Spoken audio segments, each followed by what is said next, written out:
Bonsoir et bienvenue sur ma chaîne pour ce nouveau tirage des cheminoscopes pour le mois de décembre 2024. Ce tirage concerne les chemins de vie numéro 6. Avant de le commencer, pensez à poser une intention sur une problématique que vous traversez en ce moment et laissez les cartes vous guider vers des réponses ou des éléments de compréhension. Commençons maintenant notre tirage et voyons ce que vous êtes autorisé à avoir comme objectif pour le mois de décembre 2024.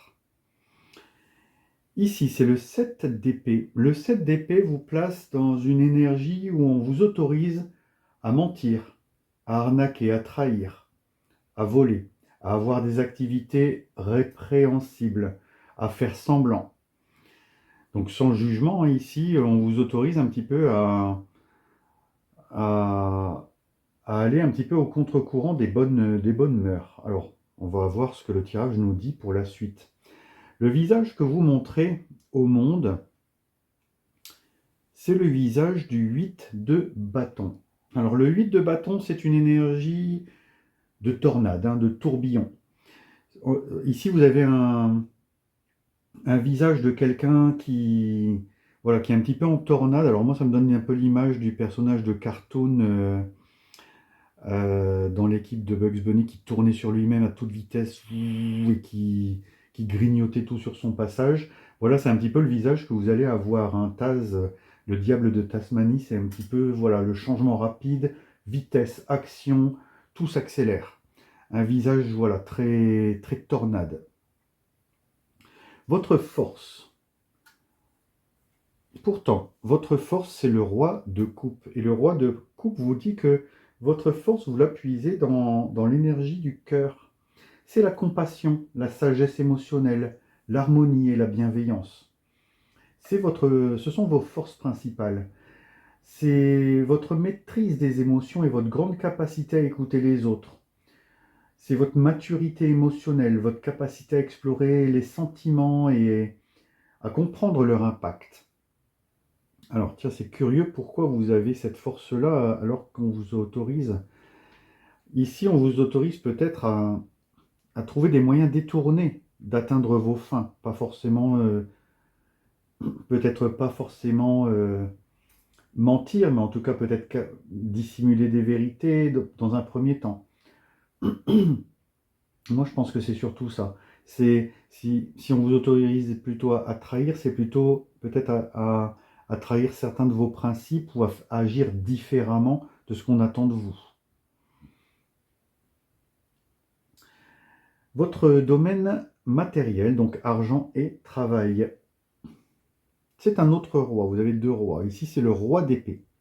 Le roi d'épée, on vous dit que sur le domaine professionnel et financier, vous êtes justement un petit peu différent de votre force. C'est qu'ici, vous êtes plutôt dans une forme d'intransigeance.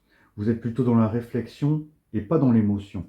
On voit que vous séparez bien les différents aspects de votre vie. On dirait que c'est très tranché. Il y a votre vie, votre travail, c'est autrement. C'est beaucoup plus dénué d'émotion. Vous êtes plutôt dans la réflexion, dans quelque chose qui est droit, juste, maîtrisé. Voilà. Ici, dans votre domaine matériel, tout ce qui est finance et travail, voilà, c'est comme si on vous demandait d'adresser un réquisitoire ou peut-être de vous justifier. Vous êtes plutôt dans une réflexion sans émotion, une forme d'intransigeance. On vous dit ici que vous réfléchissez et vous communiquez bien sur vos idées. Peut-être même vous argumentez ou vous plaidez une cause. En tout cas, dans votre domaine matériel, ça file assez droit. Dans votre domaine intellectuel, vos idées, vos pensées, votre intellect, premier arcane majeur du tirage, c'est le pendu. Donc le pendu, c'est un arcane de lâcher prise, de garder sa foi, d'être en attente ou en suspension. Alors dans votre intellect, ici, on suspend surtout l'action. C'est la réflexion qui prend le dessus. C'est réfléchir avant d'agir, voir les choses sous un autre angle. Peut-être avoir une certaine souplesse dans la pensée. C'est peut-être pour ça qu'ici, le roi d'épée regarde un petit peu le pendu, parce que dans votre domaine matériel, vous n'avez pas cette souplesse. Et là, pourtant, vous en êtes capable.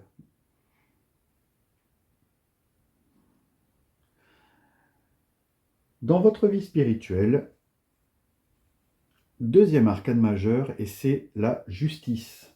Dans votre domaine donc spirituel, ici, on vous invite à réfléchir sur la notion d'honnêteté.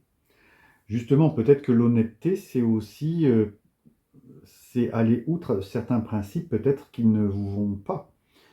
Être honnête avec soi-même, c'est peut-être arrêter de se mentir à soi-même, c'est peut-être ce qu'on vous autorise à faire ici.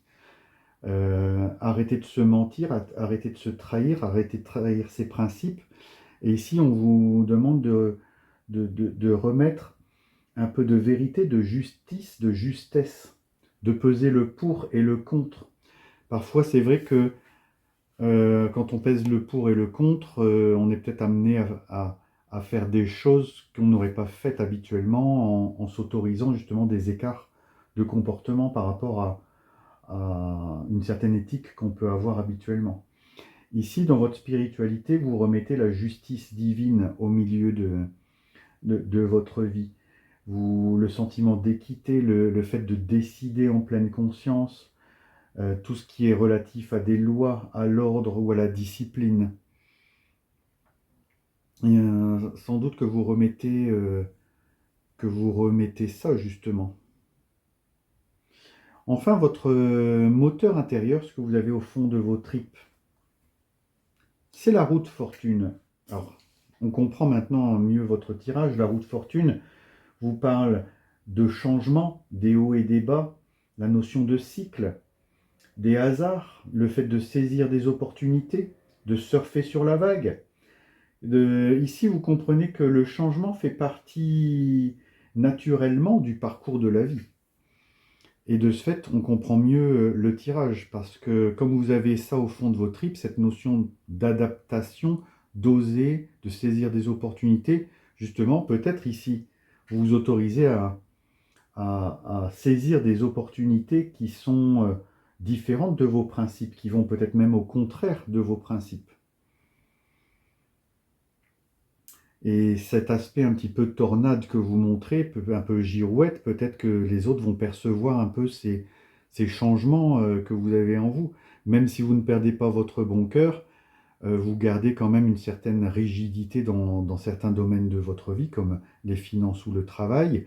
Même si mentalement vous avez une capacité à réfléchir avec plus de souplesse, mais vous remettez quand même l'ordre et la loi divine au milieu de votre spiritualité. En tout cas, pour vous, les chemins de vie numéro 6, c'est un mois de décembre qui va s'annoncer très particulier.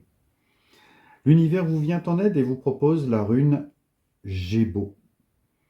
C'est une rune de réussite, de bonheur, mais aussi d'obligation. C'est une rune de karma et d'équilibre intérieur. Euh, alors dans tout ça, l'univers vous accompagne, même si on vous amène, enfin vous vous autorisez, vous dites que vous allez sortir de vos principes, que vous allez justement trahir un peu peut-être votre éducation, vous allez peut-être euh, voilà, agir de manière complètement opposée à vos principes, mais pourquoi pas? Le petit oracle de la mission de vie vous propose un conseil. Courage. N'hésite pas à sortir de ta zone de confort et à faire ce qui doit être fait. Ton équipe de l'invisible te donne le courage nécessaire. On va justement ici, on vous parle de sortir d'une certaine zone de confort, peut-être d'éducation, c'est ce qu'on vous dit ici tout au long de ce tirage. Tant que vous agissez avec justice, avec équité, vous êtes sur, je dirais, le droit chemin. En tout cas, voilà, ce tirage s'achève. Mais avant de le clôturer, j'aimerais vous remercier pour vos likes, vos partages, vos commentaires. Grâce à eux, la chaîne se maintient, se développe même. Merci pour tout ça. S'il vous plaît, continuez à le faire en commentant, en partageant, en visionnant ce tirage jusqu'au bout. Merci à vous et je vous souhaite un bon mois de décembre et je vous dis à bientôt pour d'autres tirages.